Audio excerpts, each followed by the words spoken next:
Olá, boa tarde. O Alerta 24 horas deste sábado, dia 30 de maio de 2020, já está no ar aqui pela Band TV Maringá. É um prazer ter a sua companhia aqui conosco. As principais notícias do setor policial e, claro, aqueles vídeos mais engraçados que você, telespectador, manda aqui pra gente. E a semana foi movimentada no setor policial. A gente já começa o Alerta 24 horas falando de um acidente gravíssimo que foi registrado ali no Parque Vila Bosque. Um motociclista de 35 anos não resistiu e acabou morrendo. Foram mais de 40 minutos de massagem cardíaca. Você confere também uma matéria especial sobre os casos da Covid-19 aqui no Hospital Psiquiátrico em Maringá, que nesta semana aumentaram. E tem também uma matéria importante sobre o auxílio emergencial. E aí, teve fraude. Maringá é a cidade do Paraná que mais teve servidores que receberam o auxílio de R$600. Que vergonha, hein? É agora, é Alerta 24 horas com você.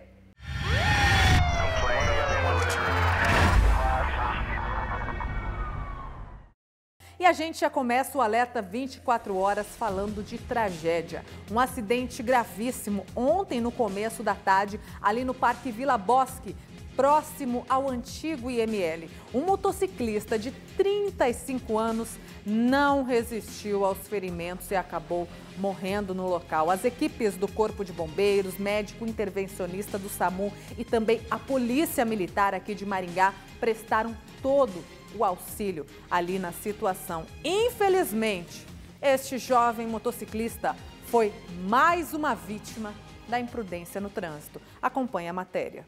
Uma força-tarefa para salvar a vida do jovem motociclista.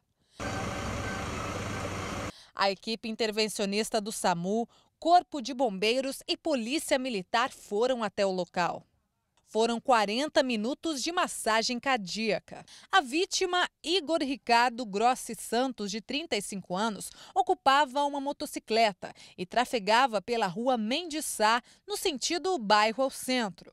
No cruzamento com a rua Marciano Rauchuk, o motociclista colidiu na lateral deste veículo, que avançou a via quando realizava uma conversão para a esquerda. Infelizmente, o motociclista não resistiu aos ferimentos e morreu no local. Segundo informações da Polícia Militar, a maioria dos acidentes que acontecem na região de Maringá envolvem motociclistas. O último boletim, que foi divulgado no começo deste ano, mostrou que em 2019 foram 40 mortes no trânsito aqui em Maringá. E desses 40, 24 eram motociclistas. Pelo que as testemunhas falaram, não foi tão violenta a batida, mas é que a moto sabe, né, que qualquer queda pode acontecer alguma coisa mais grave aí, infelizmente. Estatisticamente, as motocicletas sempre são o maior caso, né, até porque a gente tem bastante motocicleta aqui em Maringá. E por mais que a pessoa seja o mais prudente possível, né, qualquer situação que esteja envolvida a moto, a pessoa sempre acaba se lesionando mais do que com o veículo, né. O trabalho da Polícia Militar, Corpo de Bombeiros, foi efetivo aqui, né? Foi efetivo. A gente já fez isolamento do local aqui, né, porque teve uma situação de crime de trânsito pela situação do óbito. E o próximo passo agora é que o condutor está sendo feito o exame etilométrico e depois vai vir a perícia aqui, a criminalística, para poder investigar a situação, para dar o prosseguimento e encaminhamento dele devido. Eu moro aqui na esquina e é muita loucura, as motos passam correndo muito aqui, carro passa mais de 100 por hora aqui. É uma loucura esse trecho. Eu acho que passou da hora do trânsito tomar uma providência com relação a isso aqui. Há 2 semanas atrás teve um acidente aqui, a moça arrebentou a perna, coitada. Foi horrível o acidente, há 2 semanas atrás. Agora hoje o rapaz falece aqui. Então isso aqui tem que ser tomado uma providência. A gente que mora aqui sofre.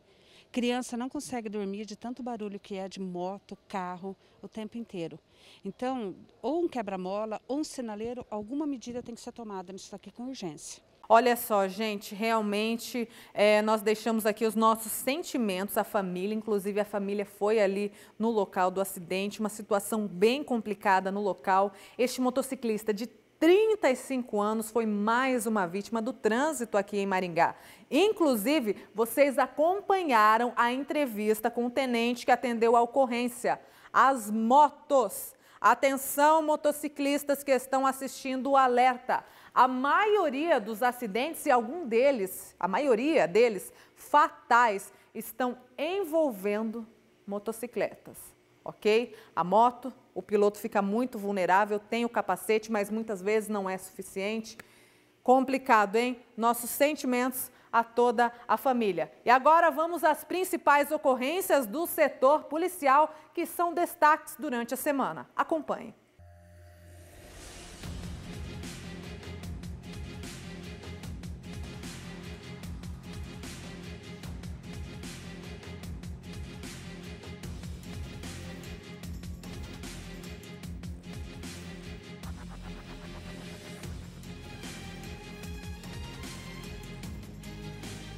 E no resumo da semana, a gente já começa falando que a nossa equipe foi até a cidade de Mandaguaçu, pois esta mulher alega que o filho de 5 anos foi raptado pela própria babá. A mãe explica que a babá estava cuidando do seu filho há 3 dias e conhecia somente a sogra da babá. Eu conheci ela através de uma outra conhecida, que é a sogra dela, que para mim é uma pessoa de confiança, confiei, conheci há muito tempo. Então, como ela ia ficar ali, né, eu deixei meu filho lá. Esse foi o 3º dia que ela cuidou dele. Então, sobre a menina, eu não tinha muito histórico dela. Pelo fato da menina morar com a sogra, estar ali na mesma casa, foi onde me bateu a confiança. Ela tentou procurar algum contato da babá de qualquer forma, mas não encontrou, até tomar a decisão de postar nas redes sociais. Eu tentei entrar em contato, eu entrava no Facebook, entrei no Facebook da sogra dela para conseguir contato com parentes, né? Mas ninguém tinha notícia, ninguém sabia. E eu tentava ligar para alguém, pegar o telefone de alguém, entrava no Facebook das pessoas procurando alguém conhecido dela, mas não encontrava.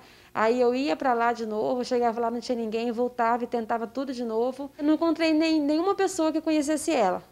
Aí o meu pai até mesmo me deu a ideia, posta no Facebook, muita gente vai ver. Sempre tem alguém que vê. E foi onde eu segui o conselho dele e postei. Imediatamente, muitas pessoas compartilhou. As horas foram passando e Dárica sem notícias do filho. A preocupação foi aumentando cada vez mais. A polícia também foi acionada. Foi a pior noite que eu já passei na minha vida. Já passei noite com dor, já passei noite chorando, mas não por esse motivo. Essa foi a pior noite da minha vida. A noite não passava, o coração doía, mas doía de verdade. O peito parece que tinha alguém me amarrando. Por volta de umas 10 da noite eu acionei a polícia, porque eu não tinha mais notícias dele, não tinha notícia com ninguém. De acordo com a mãe da criança que foi sequestrada, ela saiu de sua casa, caminhou por algumas quadras aqui, pela rua Evaristo Borim, no conjunto Ana Lídia, em Mandaguaçu. Em uma dessas casas, que fica nessa rua, a mãe deixou o filho com a babá às 6h30 da manhã. E quando retornou às 17h30 para pegar o menino, ela não encontrou a babá e nem o filho. Aí começou todo o desespero. Não sabia se ele tinha comido, não sabia se ele estava passando frio, se ele estava chorando, sentindo minha falta. Dárica, muito emocionada, relata que por várias vezes durante a noite foi até o quarto do filho e precisou tomar medicamentos para acalmar. Eu entrava no quarto dele, no quartinho dele aqui do lado e via a caminha dele desarrumada, imaginando que ele poderia estar ali deitado, né? E ele não estava. Isso foi muito ruim. Entrar no quarto e saber que ele não estava, não saber se ele estava dormindo, se ele estava bem. Toda hora eu estava no quartinho dele, imaginando ele debaixo da cobertinha. Mas parecia... Eu entrava no quarto com aquela vontade de ver ele ali e pensar que foi só um surto, mal entendido, mas eu entrava e ele não estava. Eu vim para o sofá chorar. Era o que eu fazia. Era a minha única solução, era jogar para fora. Eu tomei medicamento porque eu precisava me controlar, eu precisava me acalmar, eu precisava dar uma respirada. Quase 30 horas depois do sequestro, a mãe recebeu uma mensagem da babá. E muita gente mandava mensagem, mas nenhuma era ela. Até que ela mandou mensagem de um número diferente, que eu não conhecia pela foto do perfil, eu não conhecia a pessoa. falando que mandou oi, é a Miriam, o Gabriel tá bem. A sequestradora de 22 anos, após o primeiro contato com a mãe, fez um pedido. Ela pediu para mim tirar as postagens do Facebook, né? E eu falei que eu só ia fazer isso, só ia divulgar alguma coisa que o meu filho apareceu quando ele estivesse no meu braço. Foi divulgado como um sequestro e então ela estava com bastante medo. A sequestradora tentou explicar para a mãe que havia deixado um recado. Recado esse que não foi entregue. Segundo ela deixou a informação com um parente, um adolescente provavelmente. Só que esse adolescente saiu, foi para Maringá antes de mim chegar. Então ele não deu tempo dele me dar a notícia. Ela falou que ela foi na intenção de voltar logo. Só que chegando lá não deu certo dela voltar, como ela esperava. Segundo a mãe, a sequestradora não queria passar o endereço onde ela estava. Até que mãe e sequestradora entraram em um acordo. Foi quando eu falei que eu só ia tirar todas as postagens se eu fosse buscar o meu filho, porque eu não queria que ela trouxesse, se eu fosse buscar o meu filho e tivesse com o meu filho nos braços, lá em Sarandi mesmo. Foi aí onde ela marcou o lugar comigo pra gente ir. O reencontro foi algo inexplicável. O motivo das lágrimas passou a ser outro: alívio e celebração da vida. Por mais que o meu filho estava bem, ele estava bem porque ele não questionou, ele não teve nenhum sinal de nada. Só que eu não sabia que ele estava bem. Eu não tinha notícia. Então eu não sabia se ele estava bem, se ele estava mal. Desejava sim que ele estava bem. Só que eu não sabia, não estava lá com ele. Porque para o meu filho estar bem, ele tinha que estar comigo ontem. E ele não estava, então para mim ele não estava bem. Parece que eu levei o meu coração assim na mão, tudo em pedacinho. A hora que eu vi o meu filho com o sorriso dele, que ele veio e me abraçou, a sensação que eu tive foi que ele pegou todos os pedacinhos de uma vez só e colou tudo de novo. Foi a sensação que eu tive. Quando uma mãe fica feliz de ver o filho. Só que eu nunca senti tanta felicidade de ver o meu filho.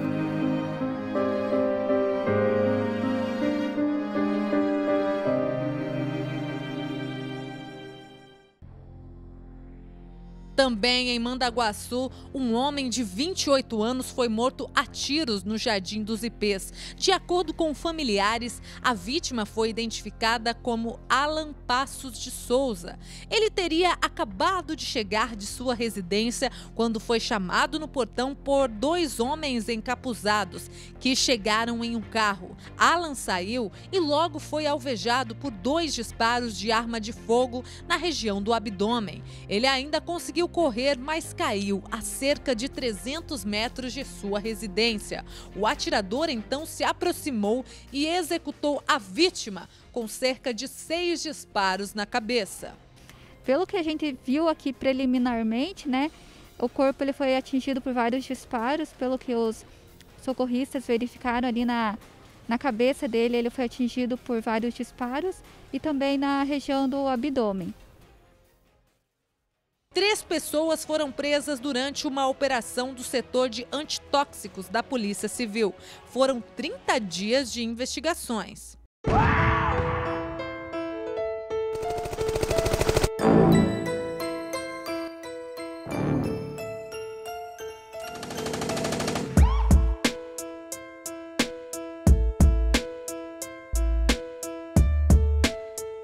Em dinheiro, toda a droga passa dos R$150 mil, deixando um prejuízo enorme para os traficantes. A Polícia Civil de Maringá, setor de antitóxicos, apreendeu 220 quilos de maconha, arma de fogo, munição e LSD.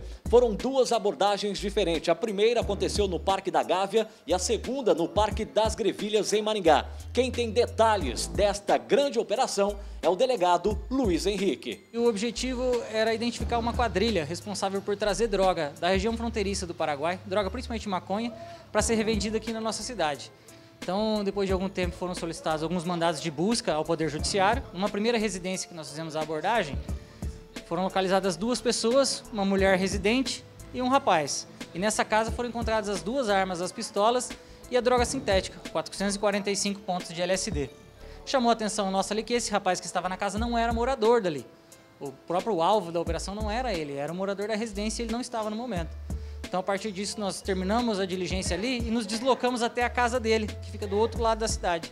E quando chegávamos lá próximo para fazer também o nosso trabalho, nós vimos um veículo saindo da casa, tomando um sentido ignorado, né? Então, foi feito o acompanhamento e a abordagem desse veículo. E ali nós encontramos a esposa desse rapaz, né, carregando a grande quantidade de maconha, além da balança e da máquina de contar dinheiro. As primeiras informações que nós conseguimos arrecadar ainda, né, na data, ainda um pouco precárias, nós identificamos uma prisão desse sujeito no mês passado, né? Ele estava conduzindo um veículo aqui na cidade de Maringá com placa trocada, e esse veículo era produto de um crime.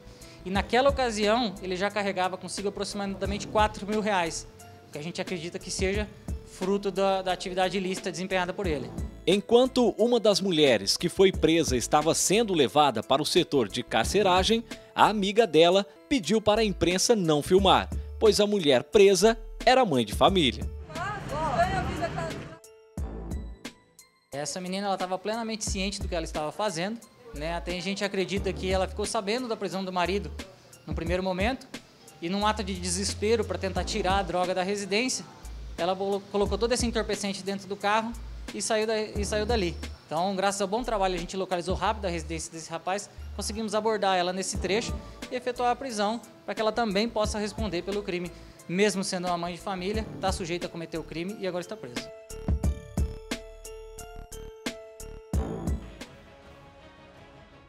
A DENARC, Divisão Estadual de Narcóticos do Paraná, em Maringá, incinerou mais de 3 toneladas de drogas.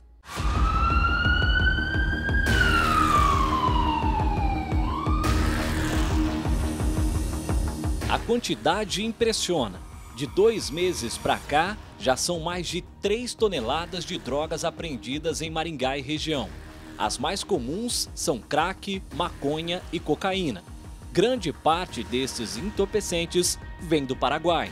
São acho que 2 meses de trabalho, tem uma apreensão aqui perto de Nova Esperança de 900 quilos, uma outra aqui em Tamboara acho que de 150 e uma outra 2 semanas atrás aqui em Mandaguari de 2 toneladas e algumas pequenas de crack e cocaína. Mais de R$4 milhões aí em mercadoria e até diminuir os riscos aí de resgate, de armazenamento de droga. O caminhão carregado com mais de 3 toneladas de droga foi escoltado por várias viaturas descaracterizadas. O local onde os entorpecentes foram incinerados foi mantido sob sigilo por questões de segurança. No vídeo cedido pela DENARC, mostra boa parte da droga em uma esteira, indo para o forno, onde a droga é completamente destruída.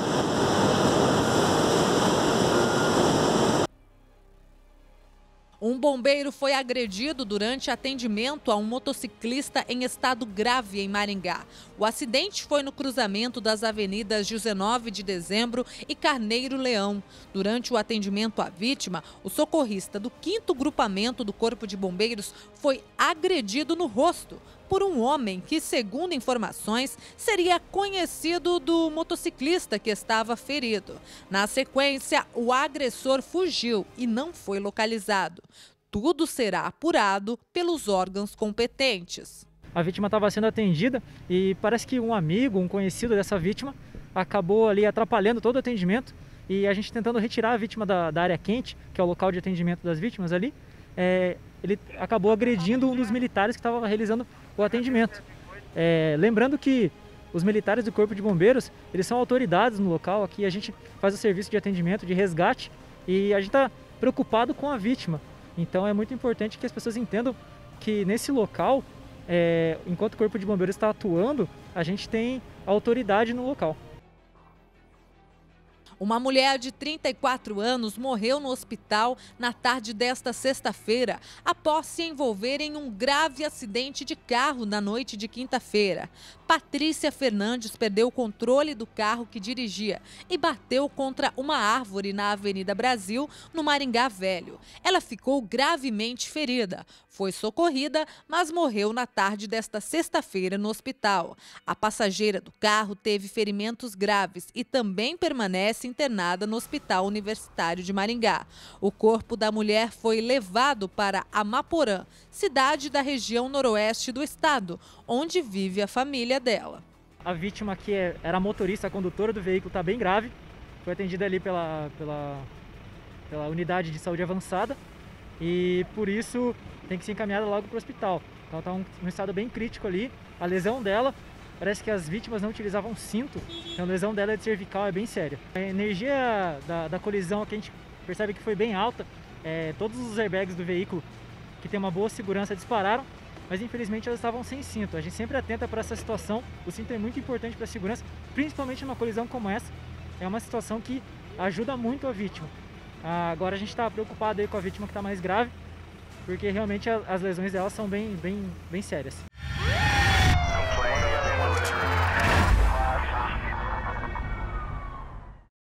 Tá aí, estas foram as principais ocorrências policiais no nosso resumo da semana. E agora eu quero mandar um abraço para você que está acompanhando o Alerta 24 Horas aqui com a gente. Olha só as pessoas que enviaram fotos para a gente. Muito obrigada pela sua participação. Quero deixar também o número do nosso WhatsApp aqui na telinha para você tirar aquela foto caprichada. Manda lá o seu zap, o seu áudio, né? Tem gente que está mandando áudio e na medida do possível eu consigo responder. E também não deixa de curtir a nossa página no Facebook. Entra lá, digita Alerta 24H e curte o Alerta 24 Horas, ok? Agora a gente vai falar sobre uma matéria muito importante aqui, inclusive é uma resposta a muitas pessoas, a população queria saber. O secretário de Saúde, Jair Beato, participou de uma audiência pública ali na Câmara Municipal de Maringá e ele trouxe informações sobre a construção do Hospital da Criança. Será que agora vai? Acompanhe na matéria. Um projeto que aos poucos vai criando forma. A construção do Hospital da Criança começou em 2018. A obra pode ser concluída no ano que vem em Maringá. Foi o que disse o secretário municipal de Saúde, Jair Beato, durante uma audiência pública de prestação de contas de saúde. Então nós temos vários indicadores, então aqui a gente traz um resumo das diretrizes, são diretrizes do Ministério da Saúde.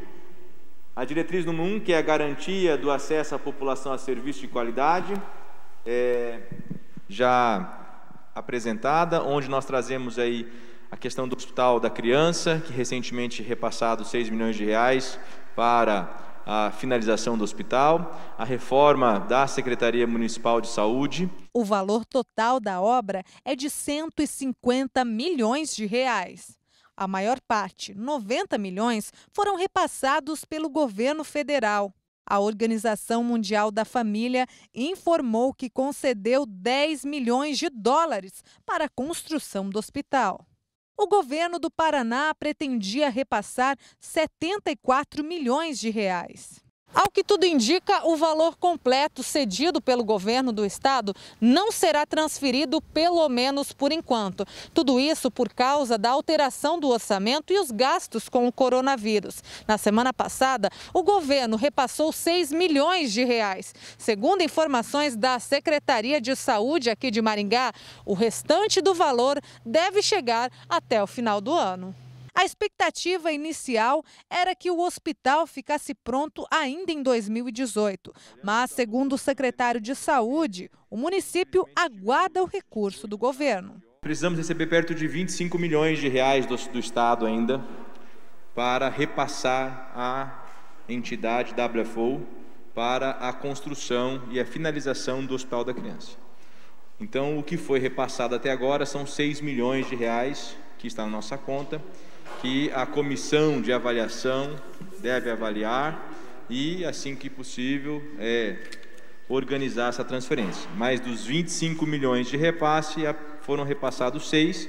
Isso faz com que tenha um delay no cronograma da obra.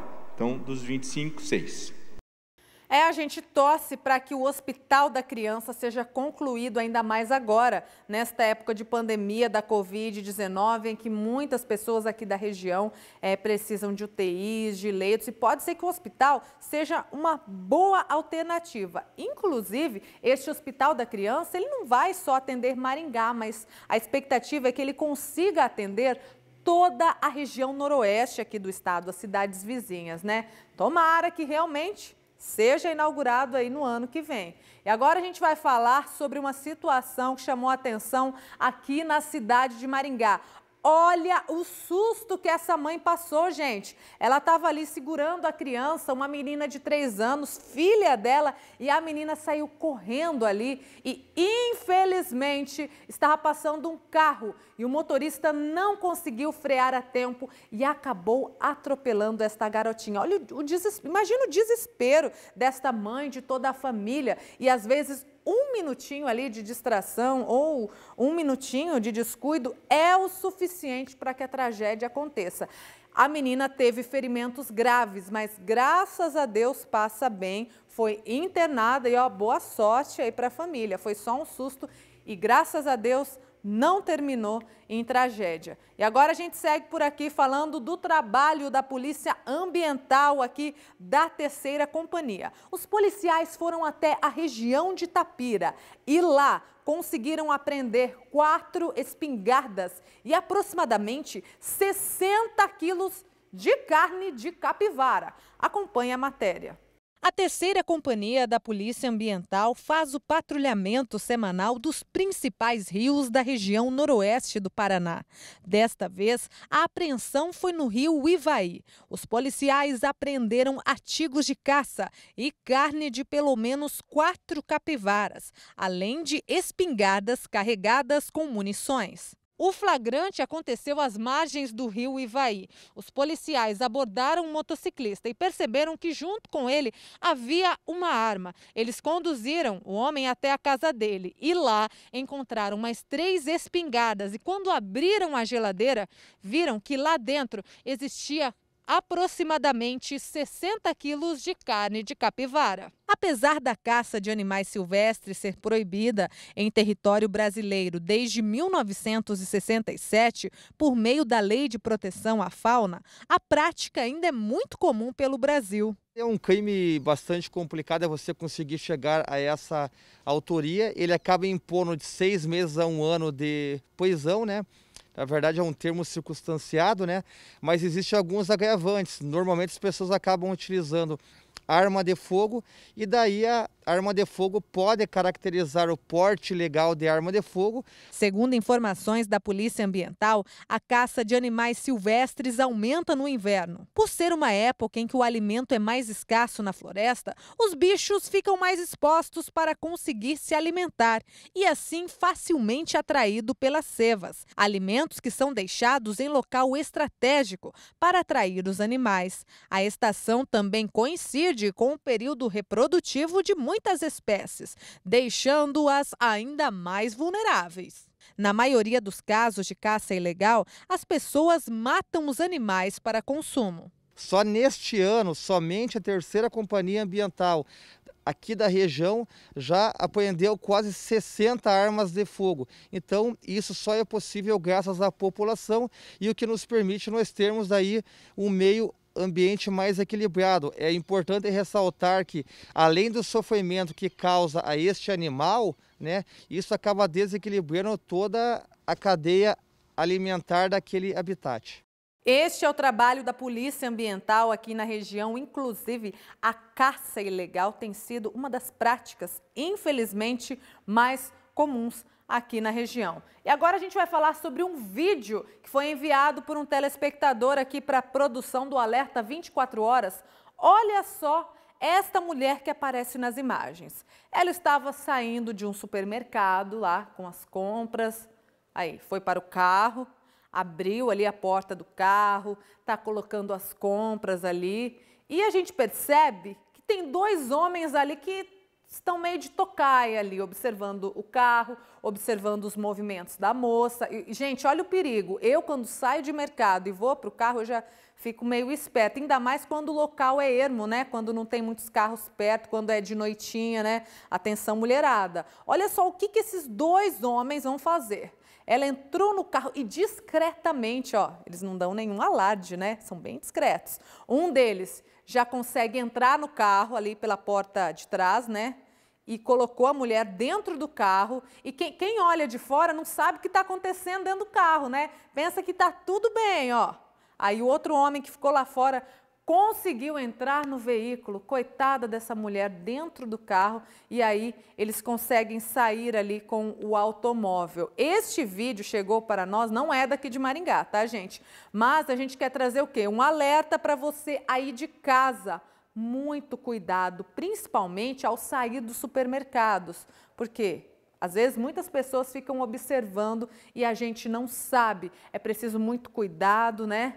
Aquele olhar crítico. Às vezes, quando tem alguém suspeito, não sai no carro não, fica ali conversando, né? Espera um pouquinho, às vezes a gente está com pressa e quer sair. Não, gente. Paciência e prudência também. Agora a gente segue por aqui falando sobre uma matéria. Um incêndio de grandes proporções atingiu uma vegetação próximo ao bairro Borba Gato. A nossa equipe foi até o local e acompanhou o trabalho do Corpo de Bombeiros. Acompanhe. O fogo consumiu toda a plantação. São 3 hectares de vegetação destinados para a construção de um parque tecnológico da prefeitura. Enquanto a construção não começa, o verde tem dado lugar a cinzas. É um perigo para a população, para o meio ambiente, para a mata ciliar aqui à nossa frente. A informação que chegou na nossa central que havia muita fumaça impedindo o trânsito na Nildo Ribeiro e também no contorno sul, para você entender a proporção aqui desse incêndio. Este terreno fica na Avenida Nildo Ribeiro, próximo ao conjunto Borba Gato, perto do Parque do Japão. A fumaça tomou conta da avenida e prejudicou os motoristas. Começamos na frente aqui à direita e estamos descendo, né, combatendo as chamas. Depois a gente passa aqui para esse local mais acima aqui para não colocar em risco as residências e a população aqui em volta. É uma estratégia que a gente vai combatendo, também seguindo a questão da direção do vento, porque o vento muda muito, né, no incêndio, né? E é o que está acontecendo aqui nesse local. Nestes casos, os incêndios acontecem porque as pessoas querem fazer a limpeza do terreno, ou seja, querem queimar toda a plantação antiga e fazer um replantio. Só que esta prática é criminosa e, se for pego em flagrante, esta pessoa pode ser conduzida para a delegacia e até mesmo responder criminalmente na justiça. A gente vai encaminhar as autoridades competentes, aí eles vão tomar as devidas providências, né? Essa pessoa vai pagar multa, é capaz até de prisão de 1 ano, né, mais ou menos. É criminoso porque de repente passa por uma residência, carro, crianças, os animais, né, principalmente a fauna aí é o que mais sofre são os animais. Segundo informações do Corpo de Bombeiros, o Paraná registrou 8.727 casos de incêndio ambiental entre 1º de janeiro e 29 de agosto do ano passado. Uma simples atitude que acaba em tragédia, né? Em tragédia e é ruim para o meio ambiente, né? E para as pessoas que moram aqui na vizinhança, na região. A gente pede, conversa com todos, mas infelizmente, né, a cultura é antiga, né, de fazer queimada, mas aos poucos a gente vai educando, vai chegando a essas pessoas. E vamos tentar, né, mais uma vez fazer esse tipo de trabalho. E não é a primeira vez que isso acontece neste mesmo terreno, aqui em Maringá, hein? O pessoal ali do Corpo de Bombeiros, o tenente, o oficial que estava de plantão relatou pra gente, né? Se você ir de casa presenciar qualquer situação criminosa, pessoal colocando fogo em plantações, denuncie, ligue para o Corpo de Bombeiros, ligue para a polícia, mas isto é uma prática que precisa ser combatida aqui em Maringá. E agora a gente segue por aqui falando sobre o Hospital Psiquiátrico de Maringá. Bom, algumas semanas, né, já estava aquela polêmica de tantos casos da Covid-19 ali no Hospital Psiquiátrico. E nesta semana, a direção da unidade emitiu um boletim falando que desde o começo da pandemia até agora já são 85 casos da Covid-19 ali no Hospital Psiquiátrico. Nossa equipe preparou uma matéria especial para você contando a situação lá do hospital. Acompanhe. São 53 pacientes e 32 funcionários infectados pelo coronavírus no Hospital Psiquiátrico de Maringá. A informação foi confirmada pela direção da unidade e também pela infectologista. 53 desses pacientes apresentaram um teste positivo para a Covid. Até o presente momento, não ocorreu nenhum óbito no nosso hospital 5 pacientes apresentaram algum grau de complicação que exigiu a transferência para hospitais de maior complexidade e os demais pacientes estão conosco, cumprida a quarentena.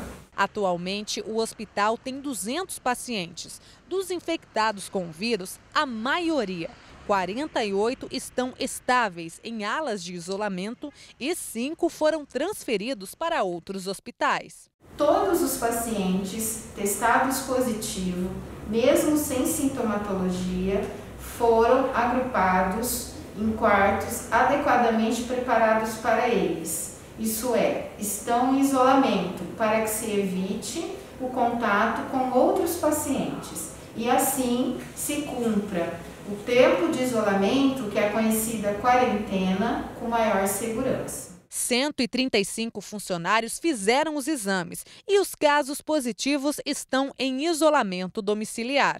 Segundo informações da Secretaria de Saúde de Maringá, os casos surgiram depois que uma paciente de 61 anos que veio de Cascavel apresentou os primeiros sintomas da doença. Ela foi transferida para a UTI do Hospital Universitário de Maringá. Em nota, o Hospital Psiquiátrico informou que todas as medidas de segurança estão sendo tomadas, inclusive o isolamento de alas. A assessora do vereador Mário Verri, que também é mãe de um paciente do hospital, foi diagnosticada com a Covid-19. A direção informou que a mulher não teve acesso ao hospital, pois as visitas estão suspensas.